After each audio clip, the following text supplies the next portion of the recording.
আর জাহান্নামের আগুন এই কারণে মানুষ অন্তরটা জ্বালাইবেন, যেহেতু বান্দা দুনিয়ার মধ্যে এই অন্তরে মানুষ কোনো কষ্ট দিয়েছে, অনেক সময় অনেক খারাপ কথা বলেছে, অনেক সময় মানুষের সঙ্গে 2 নম্বরই করেছে। 2 নম্বরই করার কারণে ওই মানুষটা অন্তরে কষ্ট পেয়েছে। এই কারণে আল্লাহ রাব্বুল আলামিন বলেন, আমার জাহান্নামের আগুন শুধু মানুষের চামড়া পোড়াইবে না, একেবারে অন্তর সহকারে ভুনা করে ছেড়ে দিবে। জাহান্নাম এত ভয়ঙ্কর, কাউকে ছাড় দিবে। আল্লাহ নবী তিরমিজি হাদিসের মধ্যে আল্লাহ নবী বলেন, জাহান্নাম আগুনকে 1000 বছর তাপ দেওয়া হয়েছে। এই জাহান্নাম আগুন তাপ দেওয়ার পরে জাহান্নাম আগুন হয়েছে একেবারে সাদা, একেবারে সাদা হয়ে গেছে। আবার যখন নাকি এই জাহান্নাম আগুনটাকে 1000 বছর তাপ দেওয়া হয়েছে, এই আগুনটা হয়ে গেছে একেবারে লাল। আবার যখন নাকি 1000 বছর জাহান্নাম আগুনটাকে তাপ দেওয়া হয়েছে, এই আগুনটা হয়ে গেছে একেবারে কালো। এখন আগুনটা কালোর মধ্যেই আছে। আল্লাহ রাব্বুল আলামিন বলেন, জাহান্নামের আযাব এত ভয়ঙ্কর, জাহান্নামের এক একটা বিচ্ছু দুনিয়ার মধ্যে খচ্চরের সমান। এক একটা বিচ্ছু যখন তোমাদেরকে ধরবে, এটার বিষ কখনো কমবে না, বরং বাড়তে থাকবে। জাহান্নামের একটা বিষাক্ত সাপ, হাদিসের মধ্যে আসছে, এই সাপটা যখন মানুষকে ধ্বংসন করবে, কামড়াবে, এক কামড়ের কারণে এই মানুষটা 70 গজ জমির নিচে ঢুকে যাবে। ঢুকে যাওয়ার পরে আবার এই বিষাক্ত সাপটা তার আঙ্গুলের নখ দ্বারা টেনে টেনে আবার উঠাবে, আবার দংশন করবে। আজীবন এরকম শাস্তি চলতে থাকবে, সাজা চলতে থাকবে।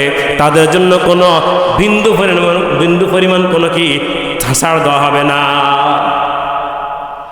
আল্লাহ রাব্বুল আলামিন বলেন, যখন জাহান্নামীরা জাহান্নামে যাবে, তারা জাহান্নামে জ্বলনের পরে তাদের পানির পিপাসা লাগবে, পানি পানি করে পানি পানি করে পানি করে চিৎকার দিবে। আল্লাহ রাব্বুল আলামিন বলেন, এই পানি পানি বলে যখন চিৎকার দিবে, 1000 বছর চলে যাবে, কোনো সাড়া শব্দ আসবে না, কোনো জবাব আসবে না। আবার তারা পানি বলে চিৎকার দিবে, 1000 বছর চলে যাবে, কোনো আওয়াজ আসবে না। আবার তারা পানি পানি বলে চিৎকার দিবে, 3000 বছর চলে যাবে। 3000 বছর চলে যাওয়ার পর এবার ফেরেশতারা বলবে, তোমরা কি চাও? বলবে, আমাদেরকে 1 গ্লাস পানি দাও। আমাদের পিপাসার কারণে আমাদের বুকটা ফেটে যায়, অন্তরটা ফেটে যায়। এবার মালিক দারোগা আল্লাহ রাব্বুল আলামিন বলেন, হে আল্লাহ, তোমার বান্দারা পানি চায়। আল্লাহ রাব্বুল আলামিন বলেন, ঠিক আছে, তাদেরকে ওই যে ফুসভর্তি গরম পানি, ফুসভর্তি রক্ত ভর্তি যে গরম পানিগুলা, ওখান থেকে এক একটা গ্লাস এক একটা বান্দা বান্দিকে খেতে দাও।